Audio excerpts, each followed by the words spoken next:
नमस्कार, स्वागत है आपका। आप देख रेखा कड़ाकोटी और इस खास कार्यक्रम में हम बात करेंगे योगी आदित्यनाथ की, जिनके शपथ ग्रहण से पहले सरकार के गठन की कवायद पूरी हो चुकी है। मंत्रियों के चेहरे तय हो चुके हैं। लखनऊ से लेकर दिल्ली में हो रही बैठकों का दौर भी खत्म हो गया है। मेहमानों की लिस्ट अब तैयार है और मुख्यमंत्री के सिंहासन पर योगी आदित्यनाथ 25 मार्च को शपथ लेने वाले हैं।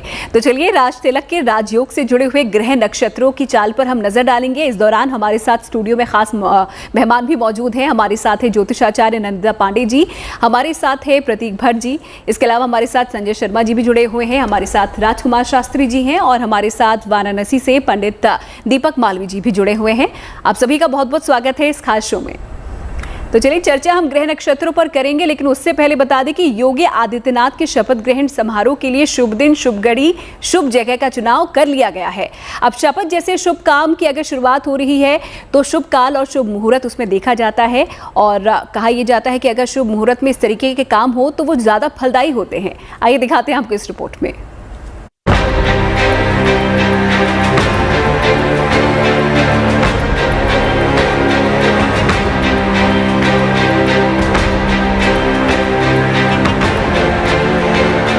उत्तर प्रदेश में भारी बहुमत से चुनाव जीतने के बाद अब बारी है योगी आदित्यनाथ के शपथ ग्रहण समारोह की। योगी आदित्यनाथ सरकार का शपथ ग्रहण समारोह 25 मार्च को होगा। कार्यक्रम का शुभ समय शाम 4 बजे रहेगा। शपथ ग्रहण समारोह के लिए इकाना स्टेडियम में तैयारियां की जा रही है। 10 मार्च को आए नतीजे ने बीजेपी के शुभ सियासत के सफर की शुरुआत कर दी। ये सफर 5 साल का होने वाला है। सफर की शुरुआत का आगाज शानदार है, लिहाजा हर कोई उम्मीद बांधे है कि सफर का अंजाम भी शुभ मंगल ही रहे। इसलिए अब शपथ लेने की शुभ घड़ी, शुभ संयोग, शुभ मुहूर्त निकालते वक्त ग्रह और नक्षत्रों का ध्यान रखा गया है, जिससे कुंडली के सभी ग्रह 5 सालों तक शुभ चाल से चलते रहे। ग्रहों का योग सदा राजयोग ही बनाता रहे। इसके लिए जरूरी है ज्योतिष का वो साथ जिसे कहते हैं शुभ मुहूर्त। उत्तर प्रदेश में शपथ ग्रहण समारोह के लिए शुभ समय के साथ शुभ मुहूर्त पंचांग में तलाश करके निकाला गया है। ज्योतिष गणना करने वाले पंडित मान रहे हैं कि शपथ ग्रहण राजकीय और प्रशासनिक काम की शुरुआत होता है। इसलिए चुनाव परिणाम आने के बाद योगी आदित्यनाथ ने भले ही कई मिथक तोड़े हों, लेकिन चुनाव से पहले नामांकन से लेकर चुनाव प्रचार तक योगी जी ने शुभ मुहूर्त में ही किया। राहुकाल को खत्म कर योगी जी ने एक बार फिर उत्तर प्रदेश की सियासत में कमल खिला दिया है। इसलिए सियासत के पंडित तो इतना कह रहे हैं कि योगी जी का समय शुभकारी है, मंगलकारी है। Bureau report, good news today. 25 मार्च जैसी तारीख यहाँ पर चुनी गई है बीजेपी की तरफ से, या कहें मुख्यमंत्री योगी आदित्यनाथ की तरफ से, लेकिन कितनी फलदायी होगी, कितनी फलकारी होगी, आइए इसी पर चर्चा करते हैं हमारे खास मेहमानों से। सबसे पहले सवाल राजकुमार शास्त्री जी आपसे करूंगी। जो 25 तारीख चुनी गई है उसको लेकर आप क्या कहेंगे? क्या ये फलकारी होगी योगी आदित्यनाथ के लिए? देखिए, आपने ज्योतिष की बात करी है और ज्योतिष एक वैदिक विद्या है, इसको वेदांग कहा गया है। वेद के 6 अंग हैं, उसमें जो ज्योतिष है वो नेत्र का कारक है। और निश्चित रूप से देखिए, 24 घंटे में कुल 30 मुहूर्त होते हैं और 30 मुहूर्त में 15 शुभ मुहूर्त होते हैं और 15 अशुभ मुहूर्त होते हैं। शुभ मुहूर्त उसे कहते हैं जिस समय में आकाश मंडल में रहने वाले ग्रह, नक्षत्र और पृथ्वी पर रहने वाले प्राणियों पर अनुकूल यानी सकारात्मक प्रभाव डालते हैं। ग्रहाधीनम जगत सर्वा मंत्राधीनाश्चते ग्रह। ये पूरा पृथ्वी में रहने वाला प्रत्येक प्राणी रहता पृथ्वी में है, लेकिन इसका जो नियंत्रण है वह आकाश में रहने वाले ग्रह, नक्षत्र और राशियों के आधार पर होता है।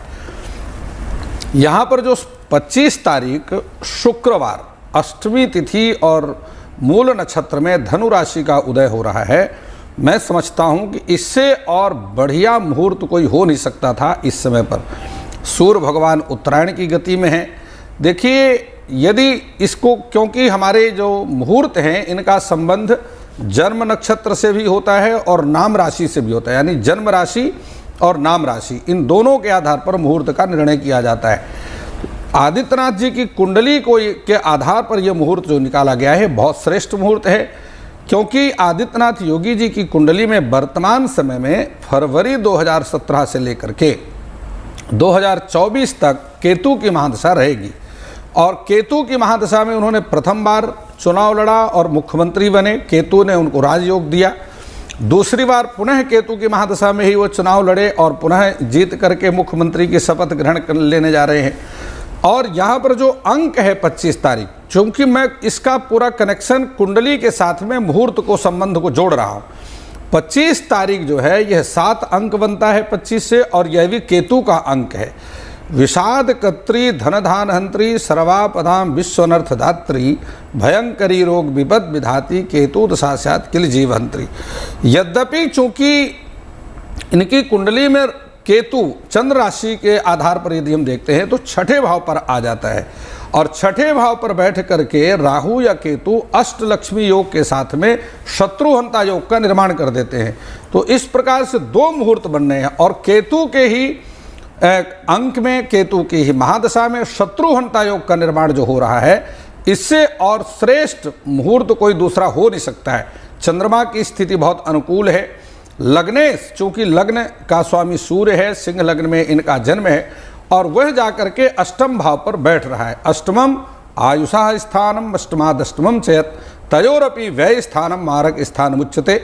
अब चूंकि अष्टम में सूर्य और चंद्रमा कभी मार्केश नहीं होते हैं, अन्य ग्रह ही मार्केश होते हैं, लेकिन सूर्य और चंद्रमा मार्केश नहीं होते हैं। ये पराशरी के आधार पर मैं आपसे बात कर रहा हूँ। तो और सिंह लग्न जो है वह स्थिर लग्न है। अब यहाँ सारी स्थितियों को यदि हम देखते हैं तो एक भी ऐसा कोई योग नहीं बन रहा जो कि इस मुहूर्त को किसी तरीके से नकारा जा सके। राहु काल जा करके 1:04 में समाप्त हो रहा है, और 1 बजे से लेकर के 4 बजे तक का यह जो श्रेष्ठ मुहूर्त है, ये बहुत श्रेष्ठ मुहूर्त है। और इसके बाद अतिगंड योग आरंभ हो रहा है। तो निश्चित रूप से इस समय में यदि योगी जी और शपथ ग्रहण करते हैं तो आप देखेंगे अष्टमी तिथि सबसे बड़ी बात, क्योंकि अष्टमी तिथि जो है यह दुर्गा की शक्ति है, इसमें दुर्गा की शक्ति समाहित होती है।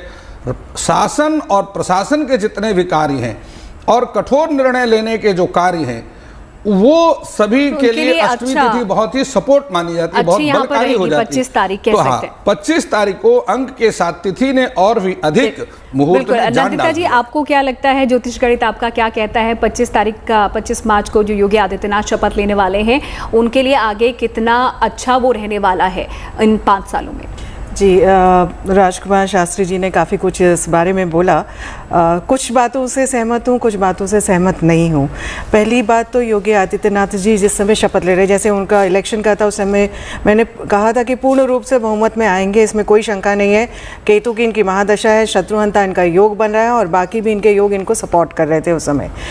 पर जिस समय ये यहाँ पे 25 मार्च को जब ओथ सेरेमनी करेंगे, लेंगे ओथ सेरेमनी, 4 बजे से अगर थोड़ा सा लेट होते हैं तो अतिगंड योग बन जाता है, डिफ़िकल्टी लेके आएगा। तो इनसे रिक्वेस्ट है कि करना ही है तो थोड़ा सा 4 बजे से पहले करें, बेहतर रहेगा। 25 मार्च इनका जो पर्सनल ईयर नंबर आता है, जो टोटल आता है वो 8 आता है ऑनर्स एंड अवार्ड्स का। तो ये साल बहुत अच्छा है, नेक्स्ट ईयर उनके लिए बहुत अच्छा रहेगा, और 2024 के बाद से एक नई शुरुआत में जाएंगे।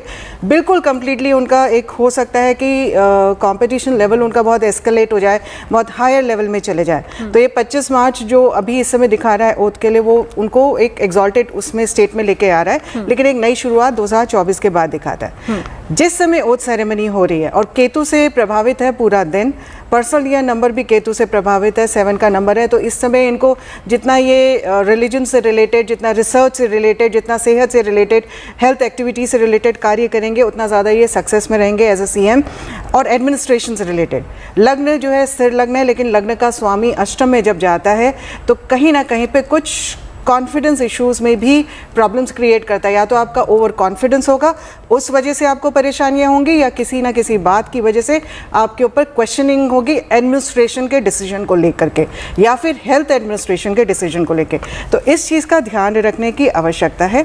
बाकी अगर देखा जाए तो जिस तरह से योग बन रहे हैं इस समय, गुरु भी अस्त है, गुरु 27 तारीख के बाद से उदय होंगे। तो अस्त गुरु की वजह से भी इनकी ही राशि में बैठे हुए हैं, इनको प्रभाव जरूर दे रहे हैं, लेकिन थोड़ा सा कष्टकारी। It is not going to be a smooth ride. अगर मैं इनका आंकलन करूं तो अच्छा तो रहेगा, लेकिन अगर 100% में से मुझे इनको मार्क्स देने की कितनी सफलता रहेगी इनकी, तो I would rate it as 70 to 75%। लेकिन 25% इनको तकलीफ़ों का सामना करना पड़ेगा। अपने जो एडमिनिस्ट्रेशन से रिलेटेड निर्णय होंगे उनसे संबंधित इनके ऊपर हो सकता है आरोप प्रत्यारोप लग जाए। चलिए, तो थोड़ी मुश्किल भरे 2 साल के बाद रह सकते हैं कार्यकाल योगी आदित्यनाथ के, नंदिता जी के अकॉर्डिंग। प्रतीक जी से सवाल ले लेती हूँ मैं। प्रतीक जी, आपको क्या लगता है 25 तारीख को लेकर आपका क्या कहना है इस मुहूर्त को लेकर? देखिए, 25 तारीख को लेके जैसा कि हमारे आदरणीय शास्त्री जी ने पहले ही बताया, बहुत डिटेल में बताया। अब इसमें मैं थोड़ा सा बस एड ऑन ये करना चाहूँगा कि बृहस्पति अस्त थे, जीव कारक। सरकार होती किसके लिए? जीव के लिए। जीव मतलब मनुष्य के लिए। राज्याभिषेक पहले भी होते थे, आज उसे शपथ कहा जाता है। तो निश्चित तौर पर 25 तारीख का जो मुहूर्त है आपके मुखिया के हिसाब से होना चाहिए। मुखिया योगी आदित्यनाथ निश्चित तौर पर केतु के गवर्न व्यक्ति हैं, सन्यासी हैं, भगवाधारी हैं। निश्चित तौर पर केतु उनका बहुत बली हो जाता है, इस वजह से 25 तारीख मुफीद हो जाती है। दूसरी बात, नक्षत्र जिसको अभी तक हम नहीं देख रहे थे, मूल नक्षत्र है। किसका नक्षत्र? केतु का नक्षत्र। तो कहीं ना कहीं डबल इंजन की सरकार, जैसे मोदी जी कहते हैं ना, वैसे यहाँ डबल पावर मिल रही है। अंक से मिल रही है, दिन से मिल रही है। अष्टमी तिथि, कालाष्टमी होगी उस दिन, शीतला अष्टमी होगी। निश्चित तौर पर असुरों का संहार, मतलब जो भी कहीं ना कहीं निगेटिव ताकतें हैं। 25 तारीख जिसने भी ये तारीख तय करी है, बहुत सोच समझ के करी है। 23 तारीख को बृहस्पति जीव कारक भी उदय हो जाएंगे। तो निश्चित तौर पर 25 तारीख एक शुभ तारीख है। खास तौर से शुक्रवार का दिन है, फलदायी दिन है, माँ लक्ष्मी का दिन है, शीतला अष्टमी है। निश्चित तौर पर ये आने वाले उत्तर प्रदेश के कार्यकाल के लिए, उत्तर प्रदेश के लिए, उत्तर प्रदेश की जनता के लिए और आदित्यनाथ योगी जी के लिए बहुत शुभ रहेगी। अब एक छोटी सी बात यहाँ और कह दूँ, जब वो शपथ लेते हैं तो कहते हैं मैं आदित्यनाथ योगी, मतलब मेष राशि उदय होती है। उस दिन चंद्रमा धनु राशि में रहेगा, मतलब चतुर्थेश नवमेश रहेगा। बहुत बड़ा राजयोग होता है ये, खास तौर से नवम में बैठ जाना चंद्रमा का। निश्चित तौर पर फलदायी रहेगा आदित्यनाथ जी के लिए, आने वाले उत्तर प्रदेश के लिए, उनके उत्तर प्रदेश की जनता के लिए और देश के लिए। बिल्कुल। संजय शर्मा जी, आपको क्या लगता है, क्योंकि योगी जिस तरीके से इस बार दोबारा से सत्ता में आ रहे हैं, कई सालों का रिकॉर्ड तोड़कर आ रहे हैं और कई मिथकों को उन्होंने तोड़ा है। कहते थे कि जो मुख्यमंत्री नोएडा आ जाता है वो अपनी कुर्सी गंवा देता है, लेकिन इस तरीके के मिथक उनके साथ नहीं चले। सब बंदिशें तोड़कर वो एक बार फिर से मुख्यमंत्री बनने जा रहे हैं 25 मार्च को। तो ये तारीख को लेकर आप क्या कहेंगे? बिल्कुल, मैं ये कहना चाहता हूँ कि 25 जो तारीख है, आप देखें कि उसका टोटल भी 7 है और पूरा अगर हम जोड़ करें तो उसका टोटल भी 7 है और दोनों का जो टोटल बन के 7 आ रहा है वो केतु का ही है। और जब योगी जी का जन्म हुआ वो गुरु में केतु के अंदर ही उनका जो जन्म हुआ और इस वक्त जो राशि है, जो धनु राशि में जो चंद्रमा है, मूल नक्षत्र है। तो अगर राशि के हिसाब से देखें, उनके बोलते नाम से देखें, प्रचलित नाम से देखें, तो भाग्य स्थान में जो इस वक्त जो है चंद्रमा की स्थिति रहेगी और समय भी जो 4 बजे का मतलब है 16 बजे, तो उसका टोटल भी जो है 7 ही बन रहा है। और ज्योतिष के माध्यम से भी, न्यूमरोलॉजी के माध्यम से भी जो लिया जा रहा है, क्योंकि उनकी कुंडली में प्रबल राजयोग है और केतु की महादशा में वो पहले भी सीएम बने और अभी केतु ही चल रहा है। और केतु अगर लगन के हिसाब से देखें तो मोक्षकारी भी है उनकी कुंडली में। अगर सिंह लगन से देखें तो 12वां केतु पड़ता है और अभी प्रेजेंट स्थिति में भी जो राहु केतु की स्थिति मेष में और तुला में जो आई है वो भी काफ़ी ज़्यादा अच्छा फल देने वाली है। और कहते हैं कि शक्ति, शुक्रवार का जो दिन है वो शक्ति का दिन है। कहते हैं या देवी सर्वभूतेषु शक्ति रूपेण संस्थिता, तो जो शक्ति का दिन है ये शक्ति देने वाला दिन है। और इस दिन का जो मुहूर्त है और जो सूर्य अष्टम भाव में भी बैठे हैं, कहते हैं कि जब सूर्य अष्टम में हो तो रोगी भी बना सकता है, थोड़ा हेल्थ इशू कर सकता है, परंतु पराक्रम को उतना डाउन नहीं करेगा क्योंकि सिंह लगन अपने आप में ही राजा है और इनका जब जन्म हुआ उस वक्त भी जो है सिंह लगन में ही इनका जन्म हुआ है। तो जिस वजह से ये राजयोग प्राप्त कर रहे हैं और आगे भी राजयोग प्राप्त करेंगे।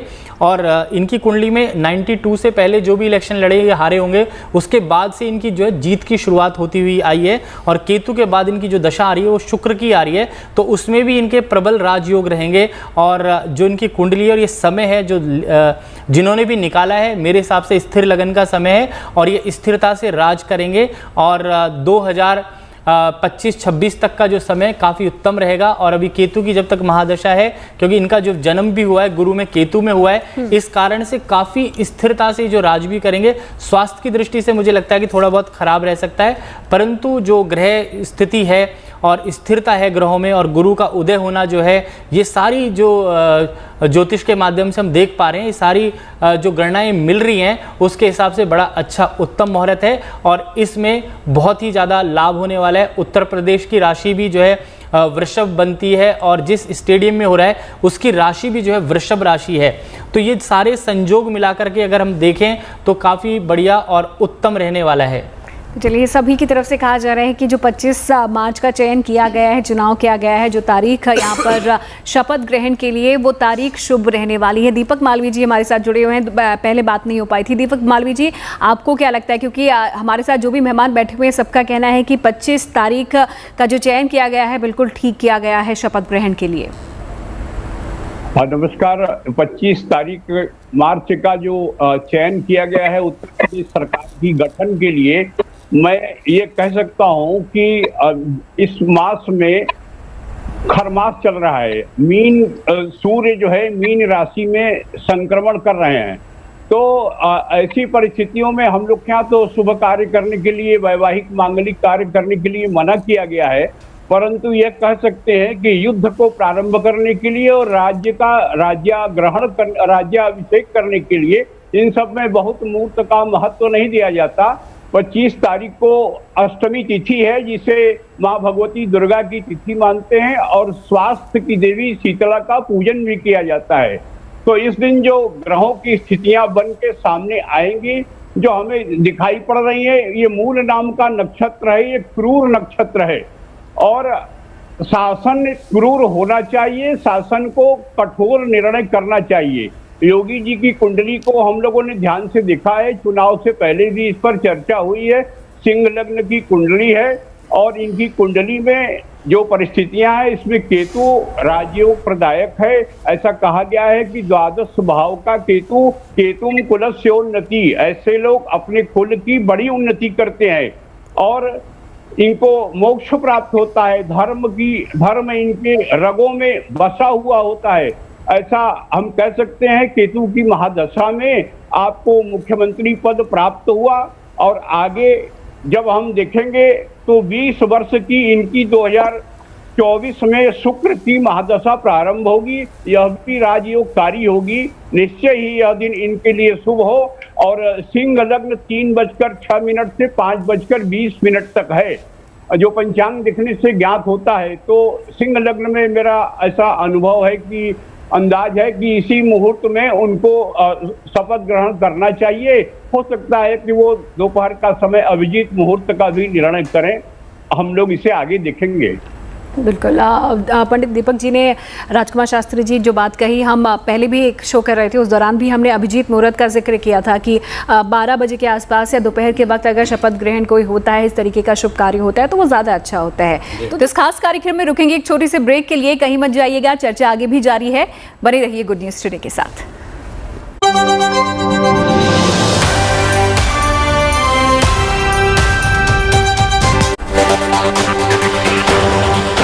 जो समय यहाँ पर आ रहा है 4 बजे के अराउंड यहाँ पर शपथ लेने वाले हैं, तो क्या सही समय है ये? शुभ मुहूर्त को लेकर लगातार हम ग्राफिक्स पे चला रहे हैं, क्या होता है शुभ मुहूर्त, कितने घंटों का होता है, और जो चुनाव यहाँ पर हुआ है 4 बजे का, क्या वो सही है? देखिए, जिस प्रकार मैंने अपने बहुत पहले ही आरंभ में ही मैंने कहा कि 24 घंटे में 30 मुहूर्त होते हैं और एक मुहूर्त 48 मिनट का होता है। अब उस 48 मिनट के समय काल में ही जो है शुभ नक्षत्र आकाशमंडल में शुभ ग्रह अपनी शुभ दृष्टि और उस राशि के व्यक्ति पर अपनी डालते हैं, जिस कारण से उसके सभी मार्ग प्रशस्त होते हैं। प्रतीक जी ने बहुत बढ़िया बात कही कि जो है बृहस्पति की बात, जो उन्होंने चंद्रमा की बात करी, और बृहस्पति और चंद्रमा की जो मूल नक्षत्र से होकर के चंद्रमा भाग्येश बन रहा है, त्रिकोण केंद्रेश भाग्येश जो त्रित्रिकोण भाव पर जा रहा है, नवम भाव पर, यह एक बहुत ही अच्छी बात प्रतीक जी ने कही है और मैं इनकी बात का बिल्कुल जो है इनकी बात को आगे बढ़ाता हूँ। देखिए, मैं आपको एक बात अवश्य बतलाता हूँ कि योगी आदित्यनाथ जी की जो कुंडली है, यदि उस संपूर्ण कुंडली का हम विश्लेषण करते हैं तो सिंह लग्ने भवो लोका गुरु भक्त प्रियम वदा, और सिंह लग्न में जिस व्यक्ति का जन्म होता है ऐसे लोग निश्चित रूप से गुरु भक्त होते हैं। और चंद्रमा चूंकि सप्तम भाव पर आ जाता है तो ऐसे लोगों का बहुत बड़ा परिवार होता है। तो योगी आदित्यनाथ जी का एक बहुत बड़ा परिवार है। अब 2022 में जो यह शपथ ग्रहण कर रहे हैं, यह शुक्र का अंक है।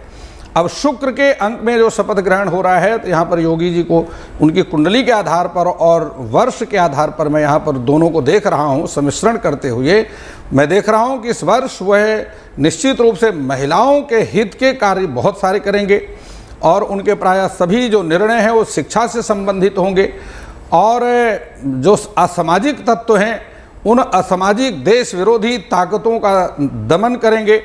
और उसके उपरांत चूँकि 2024 में उनकी केतु की महादशा समाप्त हो रही है और यहीं से शुक्र की महादशा आरंभ हो रही है, तो शौर्यम गीत रति प्रमोद विभवो द्रव्यान पारांबर स्त्री रत्नम मतिमन महोपकरणै अर्थश्च नानाविधा स्वाध्याय औषधि तंत्र शिल्पकरणै अर्थश्च सिद्धिर्भवेत् सौख्यम चक्षु विकार भोजन रुचि ख्याति प्रतापोन्नति। ये शुक्र की महादशा में दशमेश शुक्र बन जाएगा और दशमेश जो है ये दशम भावी है जो कि राजयोग का विचार करता है, यहाँ से राज सत्ता का विचार किया जाता है और यहीं की जब और उसमें शुक्र जो है वो विशेष रूप से राजयोग कारक ग्रह होता है, राजनीति का विचार भी शुक्र से ही किया जाता है। तो ऐसी स्थिति में ख्याति प्रतापोन्नति, उनकी बहुत बड़ी ख्याति होने वाली है, उनका प्रताप ऐश्वर्य प्रभुत्व और अधिक बढ़ने वाला है और उनकी और अधिक उन्नति। तो मैं समझता हूँ कि वह एक स्टेट की राजनीति को छोड़ करके केंद्र की राजनीति को में भी आ सकते हैं, लेकिन ये जो समय है 2024 से 2026 के बीच में रहेगा, जब शुक्र की महादशा में शुक्र की अंतर्दशा रहेगी तो वह विशेष अति विशिष्ट राजयोग का निर्माण हो जाएगा और वह केंद्र की राजनीति को भी आकर के संभाल सकते हैं। और इस प्रकार से उनके द्वारा उत्तरोत्तर, क्योंकि शुक्र की महादशा 20 वर्ष तक रहेगी और यह पूरी तरह से राजयोग कारक ग्रह होता है और कुंडली में दशमेश हो जाने के कारण 20 वर्ष तक उनके जीवन का अभ्युदय होता रहेगा और वह किसी प्रकार से भी देश को पूरी तरह से एक समृद्ध और शक्तिशाली बनाएंगे और पूरी तरह से जो आज अनेक प्रकार के उपद्रवी लोग भी हैं और उपद्रवी करते भी रहते हैं, उन सभी का शमन करने में सक्षम हो पाएंगे। मुहूर्त जो है वह अपने जीवन में बहुत महत्वपूर्ण होता है। मुहूर्त के आधार पर ही व्यक्ति जो है, हमारे ऋषियों ने उस समय का निर्धारण किया अपने ज्ञान दृष्टि के द्वारा, तपोबल के द्वारा, आध्यात्मिक दृष्टि के द्वारा, जिसमें किए गए सभी कार्य सफल होते हैं और सभी विघ्न बाधाएं दूर होती हैं। बिल्कुल। नंदिता जी, आपको क्या लगता है, जैसा कि आपने पहले भी जिक्र किया कि 2 साल तक ये जो कार्यकाल है अच्छा रहेगा, उसके बाद ग्रह नक्षत्र की जो स्थिति है उसमें बदलाव आ रहा है, किस तरीके के चेंजेस हम देखेंगे? जैसा कि राजकुमार जी कह रहे हैं कि केंद्र की राजनीति में वो जा सकते हैं, जो कि एक बहुत बड़ी बात है। आप क्या कहती हैं इस पर? देखिए, अभी जो मुहूर्त है, मतलब आप तीनों ज्ञानियों से मैं थोड़ा सा डिफर करती हूँ, कोई बहुत अच्छा मेरे हिसाब से नहीं है। It is an okay plus average मुहूर्त अगर मैं बोलूँ उसको, क्योंकि इस समय काल सर्प से भी पीड़ित हो जाता है मुहूर्त, और काल सर्प से जब भी पीड़ित होता है तो व्यक्ति के लिए जो भी उस समय शपथ ले रहे हैं, राजा हैं, उस क्षेत्र के या उस स्टेट के मुख्यमंत्री बनेंगे, तो वो उनका पूरा कारोबार जो है, मतलब भार उस स्टेट का उनके कंधे पे होता है। तो मतलब कि कठिनाई से, बहुत कठिन है, डगर पनघट की जो हम बोलते हैं, धीरे धीरे होगा, लेकिन इनके खुद के, क्योंकि केतु इनका मोक्ष का कारक है। ऑलरेडी जब हम केतु में निवारण वैसे बोलते हैं तो बोलते हैं कि आप स्पिरिचुअलिटी में जाइए, ध्यान करिए, थोड़ा पूजा पाठ करिए, जो इनका खुद का है संन्यास, इनका एक बहुत स्ट्रांग यहाँ पे केतु की वजह से बन करके आता है और एक स्ट्रांग प्रोटेक्शन भी लेके आता है। सेहत से संबंधित एडमिनिस्ट्रेशन प्रॉब्लम्स इनको आ सकती हैं, उस समय कंट्रोल करना या किसी और प्रकार की एक अंतर्द्वंद की जो स्थिति बनती है, ये शुरुआती दौर पे रहेगी। लेकिन जैसे उस समय 2024 में इनके शुक्र की भी महादशा शुरू हो रही है। शुक्र इनका अगर चंद्र राशि से देखें, कुंभ राशि बनती है, भाग्येश बनता है, बहुत प्रबल हो जाता है, और लग्न राशि से अगर हम देखें तो वहाँ से आपका केंद्राधिपति भी है, साथ में 10th हाउस का लॉर्ड होकर के, कार्य क्षेत्र का, राज्य का लॉर्ड होकर के एकादश में जाता है, लाभ के आपकी बात पे कुछ कहना चाह रहे हैं बहुत देर से संजय जी, आप कुछ कहना चाह रहे हैं? हाँ, बिल्कुल, जो इन्होंने बोला है बिल्कुल सत्य है, और कुछ चीज़ें ऐसी भी हैं जो मैं बोलना चाहूँगा, पर इनकी बात पहले कंप्लीट कर लेते हैं। हाँ। उसके बाद ही मैं बोलूँ तो ज़्यादा सही है। नहीं आप बोलिए, बिकॉज कट गया तो कोई बात नहीं। हाँ, देखो, ऐसा है कि जो कुंडली होती है, हमारी कुंडली के अंदर क्या है कि नवमेश और दशमेश जब एक साथ होता है तो उनकी कुंडली में नवमेश और दशमेश की युति है, जो धर्म अधिपति योग बनाता है। तो आदमी अपने धर्म से मैं जो मानता हूँ कि जो मैंने योगी जी को आरती करते हुए देखा है और जो आरतियाँ करी हैं उन्होंने, उससे धर्माधिपति योग की वजह से लोगों के मन में उनके प्रति जो बहुत बड़ी श्रद्धा बन गई है। और चाहे ग्रह नक्षत्र कैसे भी आते जाते जाएं, परंतु वो अपने जीवन में एक उच्च पद प्राप्त करेंगे और मुझे ऐसा भी प्रतीत हो रहा है वो प्रधानमंत्री भी बनेंगे देश के। दीपक मालवीय जी हमारे साथ जुड़े हुए हैं। पंडित दीपक मालवीय जी, आपने संजय जी को भी सुना और यहाँ पर जो और गणमान्य बैठे हुए हमारे साथ, उनका भी ये कहना है कि 2022 के बाद जो योगी जी की कुंडली है वो ये कह रही है कि अब वो केंद्र की राजनीति में जा सकते हैं। आपने भी कुंडली यहाँ पर देखी है, आपको क्या लगता है, आपका जो ज्योतिषी गणित है वो क्या कह रहा है? देखिए, मैं आपसे ये कहना चाहता हूँ कि योगी जी स्वयं एक पीठाधीश्वर है, धर्म के प्रति अत्यंत आस्थावान है। वो गोरक्षनाथ पीठ के स्वामी है, उसे देखते हैं। साथ में उन्होंने अपने अद्भुत नेतृत्व से श्री राम जन्मभूमि का निर्माण वो करा रहे हैं, निरंतर हो रहा है। भगवान काशी विश्वनाथ जहाँ पर हम निवास करते हैं, जहाँ जिस मंदिर का मैं ट्रस्टी हूँ, वो अपनी कर्मठता के साथ उन्होंने इस मंदिर, भव्य मंदिर का निर्माण कराया और धर्म के प्रति अत्यंत आस्थावान है। तो ऐसे लोगों के लिए ये राहु केतु कुछ नहीं कर पाएंगे। जिनका जो शंकर का उपासक हो, जो गोरक्षनाथ पीठ का हो, जो भगवान राम का उपासक हो, वहाँ राहु केतु मंगल बहुत ग्रहों की गणना करना अत्यंत अनुचित होगा। और मैं एक बात आपसे जरूर कहूंगा अपने संक्षेप में कि जो शुक्र की ग्रह की महादशा आपकी प्रारंभ होगी 17/2/2024 को और 17/2/2044 तक ये निश्चित रहेगी। तो इन 20 वर्षों में जो योगी जी का निकट का, आगे का हम फ्यूचर की चर्चा कर रहे हैं, ये कह सकते हैं कि दशमेश शुक्र ग्रह है और शुक्र की महादशा है और दशमेश एकादश स्थान में मंगल ग्रह के साथ स्थित है। तो मुझे कहने में कतई ये परहेज नहीं है कि ये लगातार निरंतर कर्मठता से काम करेंगे, उत्तर प्रदेश को नए आयाम की ओर ले जाएंगे और अपराधियों के लिए अत्यंत दमनकारी नीति इनकी निरंतर जारी रहेगी। जनता को इनके मेहनत का लाभ मिलेगा। और एक बात अवश्य कहूंगा कि जब 2029 में इस देश के पार्लियामेंट का चुनाव होगा, लोकसभा का, तो उसमें जो प्रधानमंत्री की क्रम सूची होगी, जिनका नाम होगा, उसमें योगी आदित्यनाथ जी का भी एक अवश्य नाम होगा। बिल्कुल। अब प्रतीक भट्ट जी, अब जाहिर सी बात है, ये तो हर कोई अब जानता है, जो चुनाव हुए हैं यूपी में, प्रधानमंत्री नरेंद्र मोदी के बाद अगर कोई चेहरा है जो इतना चर्चित हो गया है, वो मुख्यमंत्री योगी आदित्यनाथ ही हैं बीजेपी में। तो जिस तरीके से सब कह रहे हैं कि 2022 के बाद वो केंद्र की राजनीति में जा सकते हैं और जैसा पंडित दीपक मालवीय जी ने भी कहा, संजय जी ने भी कहा कि शायद प्रधानमंत्री तक उनको बनाया जा सकते हैं आने वाले समय में। 8 और 9 को इसी चैनल पर हम पंडित पोल कर रहे थे, जैसे एग्जिट पोल होता है, तब मैंने कहा था 270 के सीटें आसपास, और पंजाब में भी 90 बोला था। तब नवजोत कर रही थी और चौक गई थी, कहती 90 बहुत होता है, 270 यहाँ पे वो आई। एक चीज़ तभी मैंने और बोली थी, ये जो कार्यकाल होगा इस बार ना मोदी सरकार ना भाजपा सरकार, इस बार योगी सरकार। तो अब योगी सरकार बनेंगे रियल मायनों में। ग्रह दशा और नक्षत्र और जो महादशा कह रही है, निश्चित तौर पर ये दिखा रही है कि लंबे समय तक सत्ता का भोग करेंगे। 25 साल से सांसद थे, आसान बात नहीं होती है, बहुत कम उम्र से, तो सत्ता सुख तो बहुत लंबा लेके आए हैं। जैसा कि एक चीज़ और मालवीय जी ने कहा कि ग्रह नक्षत्र तारों का बहुत असर नहीं होता है। मैं पूर्णतया तो नहीं, लेकिन इस बात से ज़रूर सहमत करता हूँ, जो लोग शक्ति के उपासक होते हैं, जो लोग खास तौर से सन्यासी होते हैं, वो काफ़ी हद तक अपना ऑरा, अपनी ऊर्जा शक्ति इतनी बढ़ा लेते हैं जिन पर इन सब का पॉजिटिव प्रभाव ही ज़्यादा होता है, नेगेटिव कम। उसका फ़ायदा उत्तर प्रदेश को मिलेगा। और रही बात 2026, 24 और 26 में क्या बदलेंगे, अभी मुझे नहीं दिखता, अभी दिल्ली दूर दिखती है। हाँ, जैसा ये 2027 के कार्यकाल के बाद ये पूर्णतया मुखर होंगे और तब ये मैं सुनिश्चित तरह से कह सकता हूँ ये दिल्ली की तरफ मुख करेंगे।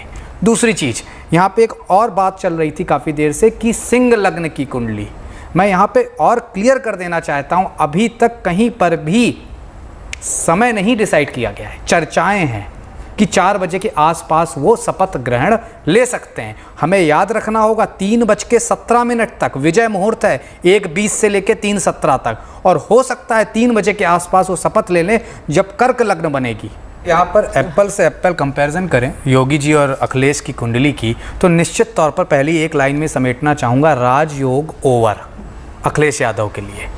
गुरु चांडाल योग लेके बैठे हैं कुंडली में, पिता द्वारा सत्ता प्राप्त हुई थी 2012 में, और ख़ास तौर से जो अब समय है ये इतना परफॉर्म तो करते रहेंगे, जैसे इस बार 125 सीटें आई हैं तो थोड़ा बहुत सीटें इनको ऐसे ही मिलेंगी लोकसभा चुनाव में भी। लेकिन आपको कंपैरिजन यहाँ योगी आदित्यनाथ से करना पड़ेगा। भाई अभी तक सत्ता में सपा बसपा इसलिए रही क्योंकि भाजपा के पास नेता नहीं था ऐसी कुंडली वाला। देश में सत्ता इसलिए रही क्यों मोदी जैसा नेता नहीं था ऐसी कुंडली वाला। अब आपने योगी आदित्यनाथ को प्रेजेंट किया है जो कि अखिलेश यादव की कुंडली पर बहुत भारी पड़ती है। अखिलेश यादव की कुंडली में सुखेश बहुत बढ़िया है, निश्चित तौर पर लग्नेश मजबूत है, इसलिए जीवन काल अच्छा रहेगा, सुख से भरा रहेगा। लेकिन राजसत्ता सूर्य, शनि और राहु दिलाते हैं, इसके अलावा चौथा की पूर्ण भूमिका नहीं होती है, छोटी छोटी भूमिका नवग्रह की होती है। इन तीनों के तीनों ही उनके कहीं कमजोर हैं और योगी आदित्यनाथ जी से बहुत कमजोर हैं। निश्चित तौर पर बहुत तगड़ी फाइट करेंगे। नंदिता जी समय की अब कमी है, मेरे को यहाँ पर अखिलेश जी की बिकॉज उनकी एक्चुअल कुंडली है मेरे पास, तो उनको मैं हमेशा से बोलती हूँ, ब्रीफली शॉर्ट में बोलती हूँ। उनका लग्न में पहले तो उनके 2 दोष हैं, एक तो उनका गुरु नीच का है, दूसरा उनका सूर्य नीच का है। पितृदोष बहुत भयंकर रूप से बनता है। पिता के साथ इनकी खटास भी हुई है जिस वजह से पिछले इलेक्शन में हारे थे। इस इलेक्शन में भी मैं उनसे कह रही थी, अंतर्दशा उनकी अच्छी थी, शुक्र की चल रही थी, लग्नेश शुक्र है तो उस वजह से उनको काफ़ी प्रभाव मिला। गुरु में अभी चंद्रमा आएगा 2024 से, अप्रैल 24 से, उसके पश्चात वो रहेगा 2 साल। उस वक्त में अगर इलेक्शंस होते हैं सेंटर के, ज़रूर इनके चंद्र की स्थिति की वजह से कुछ अच्छा, और गुरु चंद्र जब भी योग बनता है तो अच्छी स्थितियों में लेके आता है। लेकिन गज केशरी योग बना देता है। और अगर पितृदोष से पीड़ित है, जब तक ये अपने पिता का सम्मान नहीं करेंगे, उनको आगे लेकर के उनको मान दूसरों के सामने नहीं लेके आएंगे, या पितृतुल्य लोगों को सम्मानित नहीं करेंगे और पितृ दोष का निवारण नहीं करेंगे, इनके लिए कष्ट रहेगा। गुरु के बाद जब इनकी शनि की महादशा आएगी, अभी बहुत समय है उसमें, उस समय अखिलेश यादव जी का एकदम से दोबारा से एक चढ़ाव की स्थिति बनेगी। इस वक्त भी मैंने कहा था इलेक्शन में इनको महिलाओं से संबंधित प्रॉब्लम हो सकती है, खुद के घर में महिलाओं से संबंधित प्रॉब्लम होगी। और आप देखिए घर की महिलाएं नहीं, घर से बाहर लक्ष्मण रेखा रांग करके बीजेपी में चले गई और उसका इनको डेंट काफ़ी सामना इसका करना पड़ा इन्हें। तो अखिलेश यादव जी के लिए समय इस समय मध्यम रहेगा, लेकिन भविष्य में मैं कहूँ कि 5-10 साल बाद जब शनि की महादशा आएगी, इनके मूल त्रिकोण की महादशा है, शनि ठीक है इनका, तो इनके लिए अच्छे योग बनाएगा और वहाँ से इनके लिए राज सम्मान की स्थितियाँ बनाएगा। बहुत बहुत शुक्रिया नंदिता जी आपका, राजकुमार जी आपका भी बहुत बहुत शुक्रिया, संजय जी का भी शुक्रिया और साथ ही प्रतीक भट्ट जी आपका भी बहुत शुक्रिया। वाराणसी से पंडित दीपक मालवीय जी हमारे साथ जुड़े थे, उनका भी बहुत शुक्रिया। इस कार्यक्रम में हमने शुभ मुहूर्त को समझने की कोशिश की, क्योंकि 25 मार्च जो तारीख है जिसका इंतजार यहाँ पर हर कोई कर रहा था, उत्तर प्रदेश की सरकार कब बनने जा रही है, शपथ ग्रहण कब होने जा रहा है, तो 25 तारीख का ऐलान यहाँ पर हो चुका है। और जैसा कि हमारे खास मेहमानों ने कहा कि तारीख बहुत अच्छी है, जो कार्यकाल है वो भी अच्छा रहने वाला है मुख्यमंत्री योगी आदित्यनाथ का। इसी के साथ इस खास पेशकश में इतना ही। वक्त एक छोटी सी ब्रेक का हो गया है। अच्छी खबरों के